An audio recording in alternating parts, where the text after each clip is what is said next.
Welcome to Groovers Talk Tech, breaking IT down with Mobius Partners, where our experts share insights, experience, and advice on all things IT. Good morning, everyone. Welcome to our next broadcast of Knowledge as a Service series to provide technical experts to our customers, where we discuss interesting topics and emerging technologies that might help your organization or maybe you were just curious about. I'm Shannon and Director of Technology for Mobius Partners. I've been working in technology, providing solutions to clients for over 20 years with a focus on networking and security. And this morning, I'm joined by my colleague, Kyle. And good morning to you, sir. Good morning, Shannon, and good morning to everybody out there. My name is Kyle Husted. I'm one of the solution architects here at Mobius. Been in IT for 25 years in a variety of roles, but currently focused on software-defined data center, virtualization, and cloud strategies. Sounds very exciting. For those of you new with us, Mobius Partners is a local solution provider in your backyard, but with a global reach, helping our clients with their journey across the ever-changing landscape of IT. And today we're here to talk with you about Security Service Edge and Secure Access Service Edge, SSE and SASE. We're going to break them down and talk about the differences and why you might choose one versus the other. As the similarity in the acronyms imply, they include a lot of the same services and goals, but there is a key difference in their approach. And a hint at their difference is the missing letter when comparing those two acronyms. In the past, we've briefly talked about SASE before on our podcast during one of our discussions on SD-WAN. SD-WAN, as a refresher, gives us the ability to optimize traffic at remote locations with things like path selection, path conditioning, WAN optimization, all while also providing firewalling for that location. This supports the strategy where organizations are getting multiple low-cost broadband internet circuits for their remote locations instead of one or two expensive private lease lines with MPLS, or a combination of the two. SD-WAN intelligently and dynamically steers traffic across the internet circuits and private lines to provide an optimized end-user experience and maximize the bandwidth per application depending upon what it is and where it's going. And since many applications are already in the cloud and are software as a service, then why not just have the traffic go directly to them versus traversing a private path to the corporate data center first? It just doesn't seem to make sense. SD-WAN re-architects the WAN to reflect the change in the way applications are deployed and accessed today. SASE gives us SD-WAN plus security in the cloud as part of a service you pay for rather than trying to implement your own wide-scale security solution. What do we mean by security in the cloud? Rather than inspecting traffic at the local firewall at each location to apply policy and detect threats, enforce web filtering, provide remote access, etc., all that traffic is forwarded out to the provider to perform these functions in the cloud. Like that's pretty cool. Does that mean that there's no longer a need for firewalls at the remote locations or on edge locations? No, we do still need those. They have internet circuits there, so they need still for the stateful packet inspection and to allow things in and out and provide an encrypted secure tunnel over to the SASE provider. But with SASE, your attack surface is reduced since no traffic enters directly, and policy enforcement efforts are squeezed to a single point while taking advantage of the cloud provider's massive pipes, redundancy, and all those good things. It also means organizations don't need to worry about large, expensive security appliances at every location to provide all those layered services. They just need a basic firewall to send traffic to the cloud security provider where all the security services and layers are all applied together. Okay, cool. So that's SASE. Then what's the difference? What's SSE? SSE provides us all that good cloud security services, but removes the SD-WAN component from the platform. One of the challenges customers were finding with SASE was the massive amount of change and cost occurring all at once.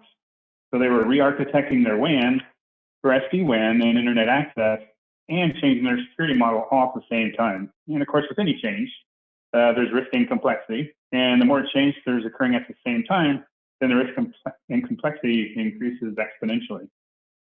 It also made it very expensive since it usually means buying new security appliances for all those remote locations and subscribing to new cloud security services.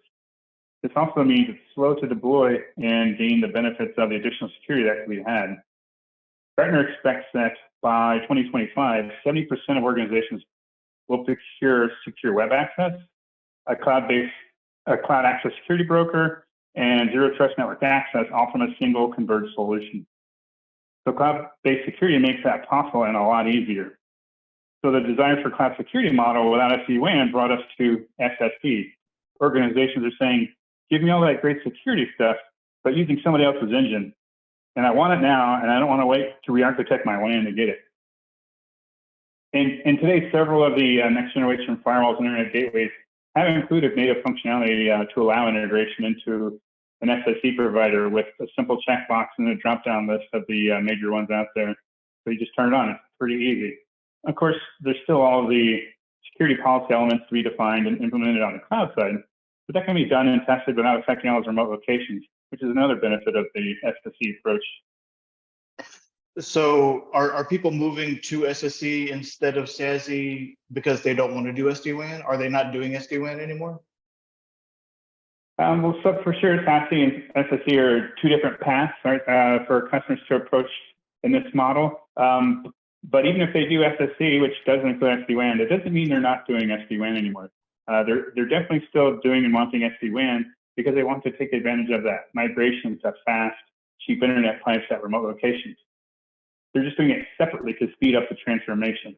However, it does mean that organizations still need to consider both at the same time to ensure that they can integrate and operate together. They also want to make sure that there isn't too much overlap in the solutions that they're selecting, thus not getting the full ROI on some of their investment.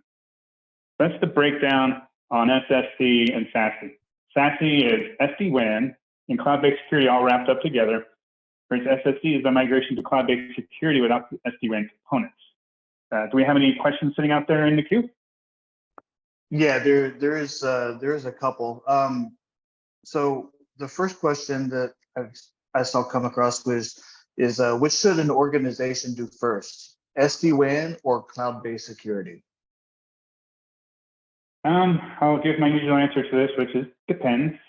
Some customers were early adopters of SD-WAN, so they've already got that covered, and now they're looking to layer on some cloud-based security services. So obviously for those, the SSE approach is going to be the best option.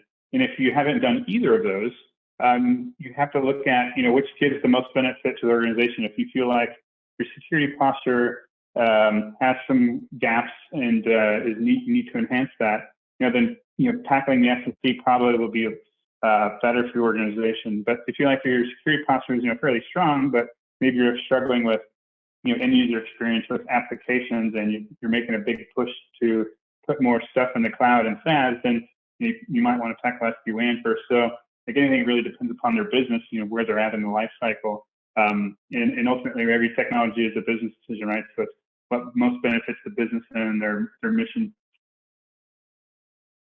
I think that makes sense. I hope that answers the question. One other question is, do we need to have zero touch already in place for either SASE or the cloud-based security, or SD-WAN cloud-based security? Sure. Yeah, it's not necessary, but you're probably going to do it anyways. Zero trust network access obviously has become the access models that corporations and organizations are moving to or already have moved to. Like the idea that I need to understand who you are before I give you access to the network. And just because I know who you are and you have access doesn't mean you get to access everything. I'm going to selectively give you access based on who you are and what your needs are. So that layers in very well with all of the SD-WAN and SASE and SSE, and they kind of go hand in hand. And especially with the cloud-based security, most of the solution providers have a solution for the zero trust network access. And so they definitely go hand in hand. It's not required, but if you don't already have it, you're probably going to want to take advantage of it because you're probably purchasing as part of the platform anyways. Yeah. Do we have any other questions sitting out there? No, it looks like that's it so far. But if anybody does have any additional or follow-up questions, don't hesitate to reach out. Shannon, if you would like to provide any information on how they could do that. Absolutely.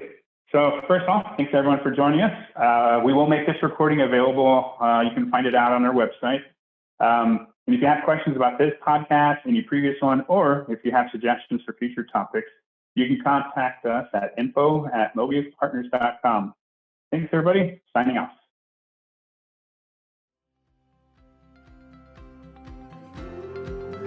Thank you for listening to Groovers Talk Tech, breaking IT down with Mobius Partners.